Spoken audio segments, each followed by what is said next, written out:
आज हम डिस्कस करने जा रहे हैं CSIR नेट और IIT जैम के लिए न्यूक्लियर फिजिक्स, जिसका एक पार्ट है पार्टिकल फिजिक्स। तो सबसे पहले पार्टिकल फिजिक्स के लिए इनिशियली एलिमेंट्री पार्टिकल्स की ज़रूरत होती है। तो कौन कौन से एलिमेंट्री पार्टिकल्स हैं? अपने लेप्टॉन्स और हेड्रॉन्स। हेड्रॉन्स को हम आगे दो पार्ट्स में डिवाइड करेंगे, मेसॉन्स और बेरियंस। आगे हम देखेंगे कि कितने फंडामेंटल फोर्सेस न्यूक्लियर फिजिक्स में काम करते हैं। तो 4 टाइप के फोर्सेस होते हैं। सबसे पहले अपना स्ट्रॉन्ग इंटरेक्शन, इसको अपन न्यूक्लियर इंटरेक्शन भी बोल सकते हैं। इसकी रेंज है 10⁻⁻15 मीटर। इसके लिए जो पार्टिकल नीडेड होते हैं वो होते हैं mesons. Electromagnetic interaction second type of force, इसकी रेंज होती है इनफाइनाइट, और जो पार्टिकल नीडेड होते हैं वो गामा पार्टिकल्स या फिर फोटोन। वीक इंटरेक्शन, इसका जो रेंज है वो है 10⁻⁻17 to 18 मीटर, और जो इसमें पार्टिकल नीडेड है वो है बोसॉन्स। ग्रेविटेशनल इंटरेक्शन, इसकी रेंज है इनफाइनाइट, और जो पार्टिकल नीडेड है वो है ग्रेविटॉन। अब हम डिस्कस करेंगे मेन जो है अपना पार्टिकल हेड्रॉन्स। तो हेड्रॉन्स 2 पार्टिकल से मिलकर बने होते हैं। एलिमेंट्री पार्टिकल हेड्रॉन, 2 पार्टिकल हो जाएंगे इसके मेसॉन्स और बेरियंस। इसको अपन बोसॉन और फर्मियन बोलेंगे। तो बोसॉन क्या होता है? जिसका स्पिन होता है वो अपना हाफ इंटीजर होता है, और बेरियन क्या होगा? जो स्पिन है अपना बोसॉन का जो स्पिन होता है वो होता है इंटीजर, और फर्मियंस का जो स्पिन होता है वो होता है हाफ इंटीजर। तो जो अपना बोसॉन है वो क्वार्क प्लस एंटी क्वार्क से मिलकर बना होता है, और जो फर्मियन है वो 3 क्वार्क से मिलकर बना होता है।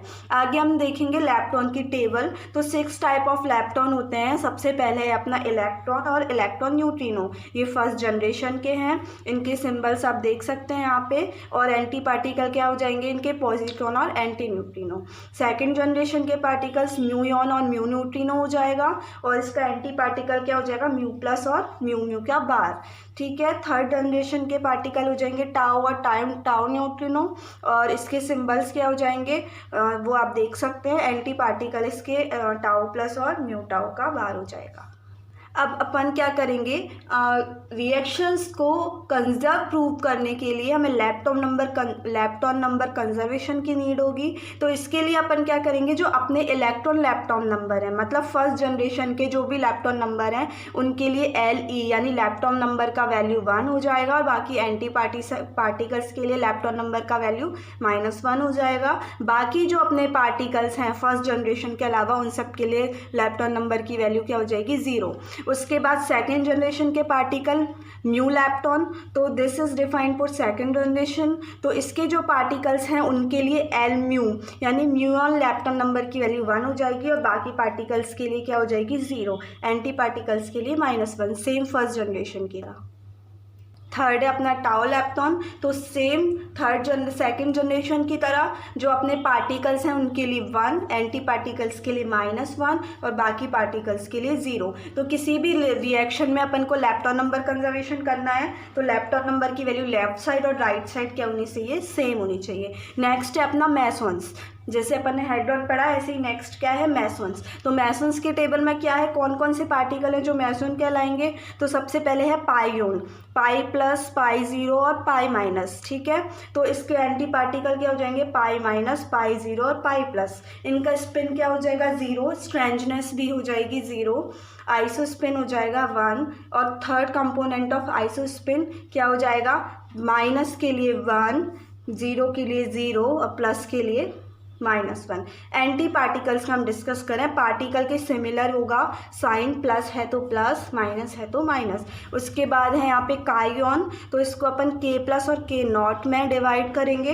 तो ये जो K नॉट है वो KS नॉट और KL नॉट में डिवाइड हो जाएगा। तो इसके एंटी पार्टिकल आप देख सकते हैं। स्पिन 0, स्ट्रेंजनेस हो जाएगी 1, आइसो स्पिन हाफ, और थर्ड कंपोनेंट क्या हो जाएगा? According to their sign half, -1/2 और -1/2। K नॉट को अपन क्या करेंगे? -1/2 के फॉर्म में यहाँ पे डिनोट करेंगे। उसके बाद थर्ड है यहाँ पे नीटा नॉट और नीटा डैश, 2 हो जाएंगे यहाँ पे पार्टिकल्स। तो इनके एंटी पार्टिकल ये खुद ही होंगे। स्पिन 0 होगा, स्ट्रेंजनेस 0 होगी, आइसो स्पिन 0 होगा, और थर्ड कंपोनेंट क्या हो जाएगा? 0। अब यहाँ पे अपन जो आइसोस्पिन है उसको कैसे डिस्कस करेंगे, तो यहाँ पे आप देखिए m is equal to 2i + 1। तो यहाँ पे i क्या है, आइसोस्पिन, m क्या है, जितने भी यहाँ पे पार्टिकल अवेलेबल हैं, तो जैसे यहाँ पे 3 पार्टिकल अवेलेबल है तो क्या हो जाएगा 3 इज इक्वल टू 2i + 1। तो i की वैल्यू क्या हो जाएगी यहाँ 1। तो यहाँ पे देख सकते हैं आइसोस्पिन कितना आ रहा है 1। सिमिलरली यहाँ पे थर्ड के लिए देखिए, यहाँ पे सेकंड के लिए भी देख सकते हैं। सेकंड यहाँ पे 2 पार्टिकल्स को डिनोट करेंगे, ना कि 4 या ना कि 3। तो 2 पार्टिकल्स के लिए क्या हो जाएगा 2 is equal to 2i + 1।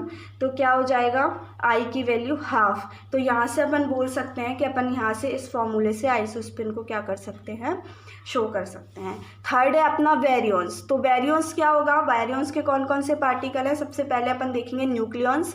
Nucleons का मतलब जो भी अपने न्यूक्लियस में अवेलेबल रहते हैं। तो प्रोटॉन और न्यूट्रॉन, इनके एंटी पार्टिकल क्या हो जाएंगे, प्रोटॉन बार और न्यूट्रॉन बार। स्पिन क्या हो जाएगा, हाफ हो जाएगा दोनों का, स्ट्रेंथनेस 0 हो जाएगी। आइसोस्पिन कितना हो जाएगा, सेम इस फॉर्मूले से m is equal to 2i + 1 से 2 पार्टिकल है तो m की जगह पे 2 पुट करो तो आइसोस्पिन क्या हो जाएगा हाफ। थर्ड कंपोनेंट किसके अकॉर्डिंग अपन देखते हैं, प्रोटॉन और न्यूट्रॉन 2 पार्टिकल हैं तो +½ और -½ इसका क्या हो जाएगा थर्ड कंपोनेंट ऑफ आइसोस्पिन। आगे की टेबल में देखिए कौन कौन से पार्टिकल हैं, delta particle, delta plus, delta plus, delta 0 और डेल्टा माइनस, इनके anti particle similarly sign change के अकॉर्डिंग अपन लिख सकते हैं बार लगा के।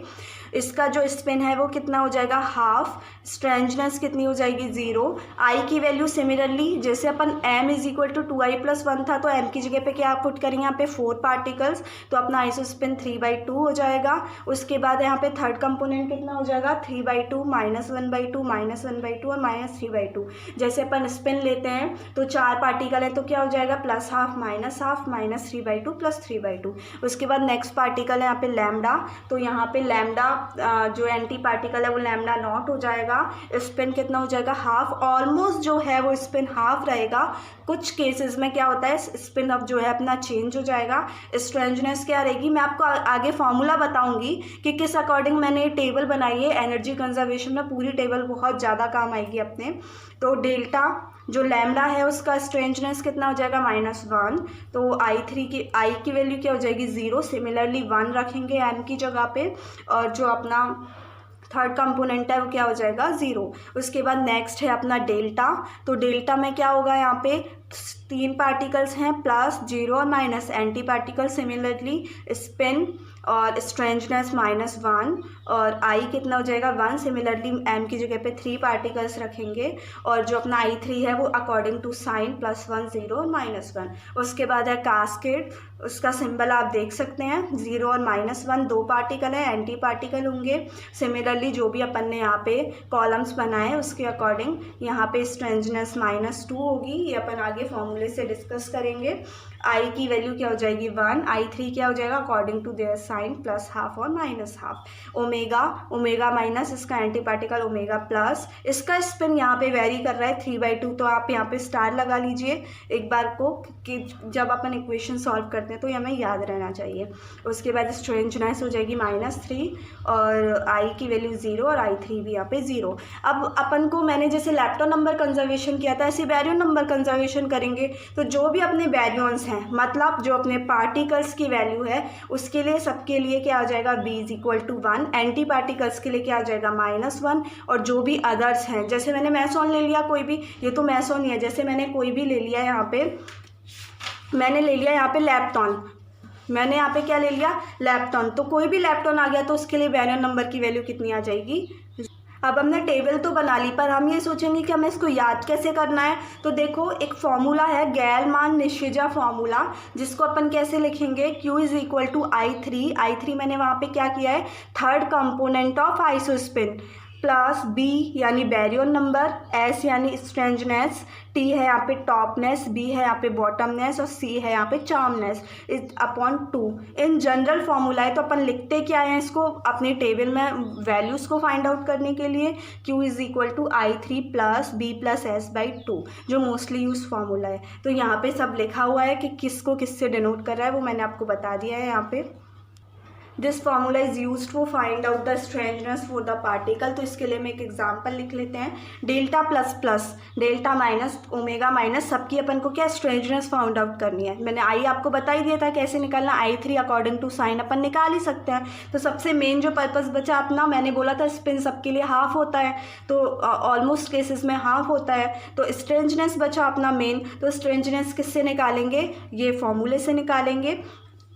इस फॉर्मूले से निकालेंगे तो क्या है, डेल्टा प्लस प्लस क्या आ जाएगा, I3 is equal to Q minus B plus S upon C square.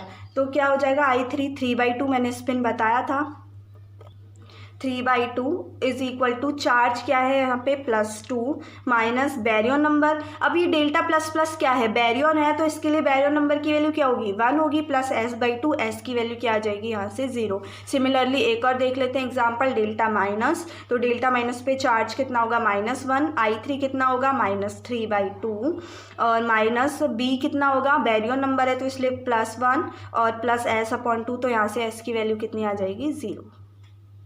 अब अपना है मेन टॉपिक रिएक्शंस को कंजर्व करना। तो हम ये देखेंगे रिएक्शन कौन से इंटरेक्शन से कंजर्व है, वो स्ट्रॉन्ग इंटरेक्शन से कंजर्व है या फिर इलेक्ट्रोमैग्नेटिक इंटरेक्शन से कंजर्व है या फिर वीक इंटरेक्शन से कंजर्व है। तो सबसे पहले अपन क्या करेंगे, चार्ज को अपन क्या करेंगे, कंजर्व करेंगे दोनों साइड, लेफ्ट जो भी अपनी रिएक्शन होगी उसके लेफ्ट साइड और राइट साइड। तो चार्ज कंजर्व है या नहीं, लीनियर मोमेंटम कंजर्व है या नहीं, ये सब अपन चेक करेंगे।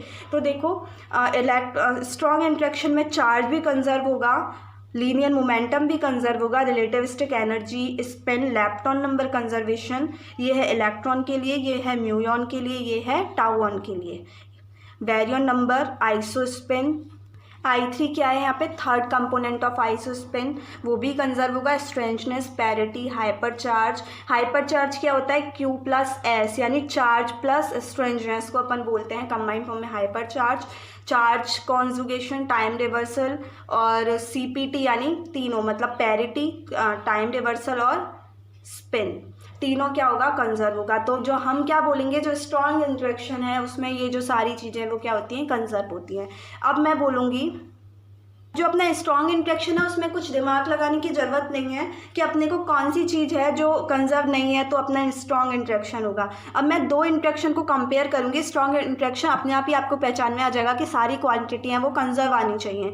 अब इलेक्ट्रोमैग्नेटिक और वीक इंटरेक्शन में क्या डिफरेंस है, जो बैरियन नंबर तक जो अपनी क्वांटिटीज़ हैं वो क्या होती हैं, दोनों में सिमिलरली कंजर्व होती है, मतलब तीनों में, स्ट्रॉन्ग इंटरेक्शन में भी। उसके बाद अपन डिफाइन कर सकते हैं कि कौन सा इंटरेक्शन है। इलेक्ट्रोमैग्नेटिक इंटरेक्शन है उसमें आइसोस्पिन है और वीक इंटरेक्शन दोनों क्या होता है, कंजर्व नहीं होता। उसके बाद हम देखेंगे कि बाकी जो इलेक्ट्रोमैग्नेटिक इंटरेक्शन है उसमें सारी क्वांटिटी कंजर्व होती हैं, पर जो वीक इंटरेक्शन है उसमें अपना I3 भी कंजर्व नहीं होता है, स्ट्रेंजनेस भी कंजर्व नहीं होगा, पैरिटी भी कंजर्व नहीं होगा, चार्ज भी कंजर्व नहीं होगा, CPT कंजर्व होगा। मतलब हम क्या बोलेंगे, जो अपनी मेन क्वांटिटीज़ हैं वो कंजर्व नहीं होगी किसमें, वीक इंटरेक्शन में। तो हम क्या बोलेंगे, जो अपनी रिएक्शन है वो किसके थ्रू मतलब कंजर्व है, वीक इंटरेक्शन के थ्रू। तो हम क्या है यहाँ पे मेन पॉइंट, किसी भी रिएक्शन को कंजर्व प्रूव करने के लिए charge, lepton number, Baryon number, isospin, third component of isospin and S यानी स्ट्रेंजेंस, सारी क्वांटिटीज़ कंजर्व हैं। तो हम क्या बोलेंगे कि जो अपनी रिएक्शन है वो क्या है, अलाउड। बाकी अगर कोई भी क्वांटिटी कंजर्व नहीं है तो हम क्या बोलेंगे, वो फॉरबिडन है। अब अपन डिस्कस करेंगे क्वार्क मॉडल पे। तो क्वार्क क्या है, 6 क्वार्क्स होते हैं अपने, UCTDSB। U यानी अपनेस, चार्मनेस, टॉपनेस, डाउननेस, स्ट्रेंजनेस और बॉटमनेस। तो जो अपने UCT है एक पार्ट के क्वार्क है, इनका जो चार्ज होता है वो +2/3 और DSB वो एक साइड के क्वार्क है, उनका जो चार्ज होता है वो -1/3 होता है। आगे इनकी और कैरेक्टरिस्टिक्स पे अपन डिस्कस करेंगे। तो जो अपने ऑल क्वार्क्स आर फर्मियंस, और फर्मियंस के लिए मैंने आपको बताया था कि जो अपना S है यानी स्पिन वो होगा हाफ, फुल और क्वार्क्स बैरियन नंबर कितना होगा, 1/3, और एंटी क्वार्क्स के लिए बैरियन नंबर कितना होगा, -1/3, आइसोस्पिन कितना हो जाएगा, हाफ। तो अपन क्या बोलेंगे, U और D यानी अपनेस और डाउननेस के लिए जो I3 है हो जाएगा, वो क्या हो जाएगा, हाफ और -हाफ। I क्या है यहाँ पे, आइसोस्पिन, और I3 क्या है, थर्ड कंपोनेंट ऑफ आइसोस्पेन। तो यहाँ से अपन जो रिएक्शन है उनके लिए क्वार्क कंटेंट को अपन फाइंड आउट कर सकते हैं। अब हम एग्जाम्पल देख लेते हैं। प्रोटॉन को अपन किस टाइप से लिखेंगे, तो प्रोटॉन क्या है, एक मेसॉन है। तो मेसॉन क्या होता है, 3 क्वार्क्स का क्या होता है, एक कॉम्बिनेशन। तो अपन क्यू क्यू क्यू से इसको डिनोट कर लेते हैं। हमको पता लगाना है कि 3 क्वार्क्स कौन से हैं, यू है, अप है, डाउन है, चार्मनेस है, स्ट्रेंजनेस है, कौन सा है। तो अपन सबसे पहले क्या करेंगे, चार्ज डिस्कस करेंगे। तो प्रोटॉन पे कितना चार्ज होता है, सबको पता है 1, न्यूट्रॉन पे चार्ज कितना होता है, 0। अगर हम यहाँ न्यूट्रॉन डिस्कस कर रहे होते तो चार्ज कितना लेते, 0। तो अब देखो अपन कैसा कौन सा क्वार्क लें कि अपना चार्ज क्या आ जाए, 0 आ जाए, 1 आ जाए। तो U मैंने बताया था U का चार्ज कितना होता है, 2/3, सेकेंड U का 2/3 और D का क्या हो जाएगा, -1/3। अपन को सेट करके देखना पड़ेगा कि किसके थ्रू अपन का क्या आ रहा है, 1 आ रहा है चार्ज। तो अब यहाँ पे इसको सॉल्व करोगे तो कितना आ जाएगा, 4/3 - 1/3, तो 1 चार्ज आ गया। तो इससे हमें पता चल गया कि क्या है अपना क्वार्क कंटेंट UU। और किसी से भी आ सकता है, पर अपन को आगे क्या करना है, कंजर्वनेस के लिए क्या, क्वांटिटीज़ को कंजर्व प्रूफ करना है। तो जैसे बैरियन नंबर कंजर्वेशन लेंगे तो हमें पता है प्रोटॉन है वो एक बैरियन है, तो B = क्या हो जाएगा, 1 हो जाएगा। तो यहाँ पे मैंने बताया था U यानी अपने इसके लिए बैरियन नंबर कितना हो जाएगा, 1/3 1/3 1/3, तो तीनों के लिए 1/3, तो 1 कंजर्व हो गया। I3 की वैल्यू क्या हो जाएगी प्रोटॉन के लिए, हाफ। ये सब टेबल में है, टेबल को आप एक बार नोट कर लेना, पढ़ो तो, जिससे आगे आपको रिएक्शंस को कंजर्व प्रूफ करने में कोई भी प्रॉब्लम ना आए। तो I3 कितना हो जाएगा, U के लिए 1/2, U के लिए 1/2 और D के लिए -1/2, तो कितना हो जाएगा अपना I3 1/2। तो ये दोनों के लिए कंजर्व है। स्ट्रेंजनेस का मुझे पता है प्रोटॉन के लिए 0 होती है, फॉर्मूले से भी फाइंड आउट कर सकते हैं। Q = I3 + B + S/2 से भी अपन फाइंड आउट कर सकते हैं स्ट्रेंजनेस। तो स्ट्रेंजनेस क्या हो जाएगा, तीनों के लिए 0, U और D के लिए 0। तो अपन क्या बोलेंगे कि जो अपना क्वार्क कंटेंट है प्रोटॉन के लिए वो कितना है, UUD।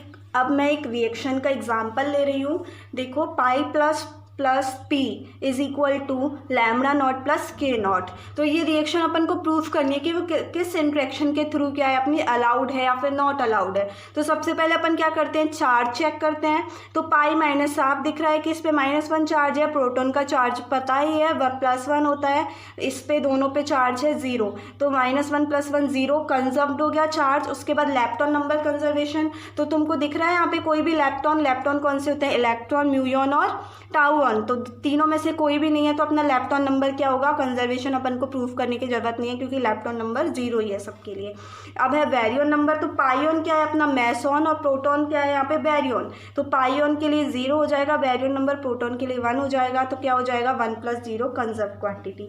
आई की बात करें अपन, तो आई अपन ने निकाला है M = 2I + 1 से। तो ये कितने पार्टिकल्स से, 3, तो इसके लिए क्या हो जाएगा 1, प्रोटॉन के लिए 1/2, यहाँ पे 0 और काइयन के लिए 1/2। ये अपन सब टेबल पर देख चुके हैं। तो क्या हो जाएगा, इसका जो है वो वेक्टर सम होता है। वेक्टर सम का मतलब I1 - I2 2I1 + I2। तो सबसे पहले इन दोनों को माइनस करेंगे तो क्या हो जाएगा 1/2 और ऐड करेंगे तो 3/2। यहाँ पे इनको माइनस करेंगे 1/2 और ऐड करेंगे तो भी 1/2। तो 1/2 यानी कंजर्व है, दोनों साइड कोई भी एक क्वांटिटी क्या है, मैच हो जानी चाहिए। I3 की हम बात करें तो I3 पाइऑन के लिए कितना होगा, -1, प्रोटॉन के लिए हाफ, डेल्टा नॉट के लिए 0, काई0 के लिए, काइऑन के लिए -1/2। ये सब टेबल में है, आप चेक कर सकते हैं टेबल को बना के। तो ये कंजर्व, तो हम क्या बोलेंगे, सारी क्वांटिटीज़ अपनी कंजर्व है, तो अपनी रिएक्शन स्ट्रॉन्ग इंटरेक्शन के थ्रू अलाउड है। अब अपन एक एग्जाम्पल देखना है कि इलेक्ट्रोमैग्नेटिक इंटरेक्शन का अपन कैसे पता चलाएं, क्योंकि कुछ क्वेश्चंस ऐसे होते हैं कि अपने पास टाइम कम होता है, तो अपन कुछ एक चीज़ ऐसी होती है जिसको देख के ही पता चला लें कि ये इलेक्ट्रोमैग्नेटिक इंटरेक्शन है। तो मैंने आपको स्टार्टिंग में बताया था कि जो इलेक्ट्रोमैग्नेटिक इंटरेक्शन है या फिर इलेक्ट्रोमैग्नेटिक फोर्स है, उसके लिए पार्टिकल कौन सा नीड होता है, तो वो होता है गामा पार्टिकल यानी फोटोन। तो यहाँ पे कुछ भी चेक करने की जरूरत नहीं है, यहाँ पे गामा पार्टिकल अवेलेबल है, तो अपना जो इंटरेक्शन कौन सा होगा, इलेक्ट्रोमैग्नेटिक इंटरेक्शन। अब एक एग्जांपल ले लेते हैं जिसमें रिएक्शन क्या है, उनको कैसे पता चलेगा कि नॉट अलाउड रिएक्शन भी वैलिड होती है। तो एक है यहाँ पे पाई ++ न्यूट्रॉन = काई0 + काई1 या काई प्लस। तो चार्ज क्या होगा यहाँ पे, +1 0 0 और +1 कंजर्व्ड है। नेक्स्ट क्वांटिटी क्या चेक करते हैं, लैप्टॉन नंबर या बैरियन नंबर। तो यहाँ पे कोई लैप्टॉन अवेलेबल है नहीं, तो लैप्टॉन नंबर चेक नहीं करेंगे। उसके बाद है बैरियन नंबर, तो बैरियन नंबर कंजर्वेशन के लिए क्या करेंगे, 0 + n क्या है, न्यूट्रॉन का बैरियन नंबर क्या हो जाएगा 1, क्योंकि न्यूट्रॉन एक बैरियन है और पाई क्या है यहाँ पे मेसॉन। और K0 और K+ दोनों के लिए बैरियन नंबर क्या हो जाएगा 0। तो हम क्या बोलेंगे कि ये क्या है, कंजर्व नहीं है, क्योंकि दोनों मेसॉन्स पार्टिकल है, तो रिएक्शन क्या होगी, अलाउड नहीं होगी। सेकंड स्टेप पे हमारा जो है कंजर्वेशन लॉ वो क्या होता है, फॉरबिडन हो गया, तो आप जो अपनी रिएक्शन है वो अलाउड नहीं होगी। नेक्स्ट वीडियो में अपन शेल मॉडल पे डिस्कस करेंगे। ये था अपना पूरा पार्टिकल फिजिक्स। पार्टिकल फिजिक्स पे आप और भी रिएक्शंस के एग्जांपल लेके उसको अच्छे से समझ सकते हैं। Thank you.